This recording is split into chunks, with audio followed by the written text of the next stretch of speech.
ഏകദേശം ഒരു മാസത്തെ ഇടവേളയ്ക്ക് ശേഷം ഞാൻ ജിമ്മിലേക്ക് തിരിച്ചു വരികയാണ്. അൽഹയിലുള്ള ഫോറിയോ ജിമ്മിലാണ് നമ്മൾ വരുന്നത് കേട്ടോ. അവിടെ കുറേ മച്ചന്മാരുണ്ട്. അവർക്കെല്ലാം കൈയെല്ലാം കൊടുത്ത് നമ്മൾ ഐശ്വര്യമായിട്ട് ജിമ്മിലേക്ക് കയറുകയാണ്. ഇനി കുറച്ച് കാര്യം പറയാനുണ്ട്. നമ്മൾ പ്രവാസികളായിട്ട് ജീവിക്കുന്നവർ ഒരുപാട് ഹെൽത്ത് ഇഷ്യൂസ് നേരിടുന്നവരാണ് കേട്ടോ. ഒരുപാട് മരണങ്ങൾ അല്ലെങ്കിൽ ചെറുപ്പക്കാരായിട്ടുള്ള കുറേ ആളുകളുടെ മരണങ്ങൾ നമ്മുടെ കൺമുന്നിലുണ്ട്. അതൊക്കെ ഒരുപാട് ലേറ്റ് നൈറ്റായിട്ട് ഫുഡ് കഴിക്കുക, അതുപോലെ തന്നെ ലേറ്റായിട്ട് കിടന്ന് ഉറങ്ങുക. ഇപ്പോൾ സൂപ്പർ മാർക്കറ്റിലൊക്കെ പണിയെടുക്കുന്നവരെ കുറിച്ചിട്ട് അവർ ഷോപ്പെല്ലാം അടച്ചു പോകുമ്പോഴത്തേക്ക് 1 മണി 2 മണിയൊക്കെ ആവും. അത് കഴിഞ്ഞതിന് ശേഷമാണ് പോയി ഫുഡെല്ലാം കഴിച്ച് കിടന്ന് ഉറങ്ങുന്നത്. അതൊക്കെ ഒരുപാട് ലേറ്റായിട്ടാണ്.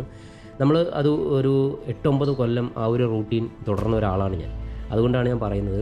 ഇപ്പം അതൊക്കെ ഒരുപാട് വ്യത്യാസമുണ്ട്. ഇപ്പോൾ സൂപ്പർ മാർക്കറ്റിലൊക്കെ നേരത്തെയൊക്കെ ഫുഡ് കഴിക്കാൻ വേണ്ടി ഓരോരുത്തരെ ഇങ്ങനെ വിടുന്ന ഒരു സമ്പ്രദായമൊക്കെ ഇപ്പോൾ വന്നു തുടങ്ങിയിട്ടുണ്ട്. അപ്പോൾ നമ്മൾ നമ്മുടെ ഹെൽത്ത് നോക്കുക, നമ്മൾ ഒരുപാട് വർക്കൗട്ടുകൾ ചെയ്യാൻ നോക്കുക. നമ്മൾ ഒന്നുമില്ലെങ്കിൽ നമുക്ക് നടക്കാനോ ഓടാനോ എങ്കിലും പോകാൻ ശ്രമിക്കുക. എന്നുവെച്ചാൽ ചെറുപ്പക്കാരായിട്ടുള്ള കുട്ടികൾ ഒരുപാട് ഇപ്പം മരണപ്പെട്ടുകൊണ്ടിരിക്കുന്ന ഒരു അന്തരീക്ഷമാണ്. ഒരു 20-24 വയസ്സുള്ള പിള്ളേർ 30-40 ഉള്ളിൽ അങ്ങനെ ഒരുപാട്. അതെല്ലാം ഈ ഒരു ഫാസ്റ്റ് ഫുഡിൻ്റെയും അതുപോലെ തന്നെ ലേറ്റായിട്ട് ഫുഡ് കഴിച്ച് കിടന്ന് ഉറങ്ങുന്നതിൻ്റെയൊക്കെ ഒരുപാട് പ്രോബ്ലംസാണ് അതൊക്കെ. അതുകൊണ്ട് നമ്മൾ നമ്മുടെ ഹെൽത്ത് മാക്സിമം നോക്കുക. ജിമ്മിന് പോകാൻ പറ്റാത്ത സാഹചര്യമൊക്കെ ആണെങ്കിൽ റൂമിലെങ്കിലും ഒന്ന് വർക്കൗട്ടൊക്കെ ചെയ്യുക. നമ്മുടെ ശരീരം ഇല്ലെങ്കിൽ നമുക്ക് പണിയെടുക്കാനൊന്നും കഴിയില്ല. അതുകൊണ്ട് മാക്സിമം എല്ലാവരും സ്വന്തം ശരീരത്തെ നോക്കുക.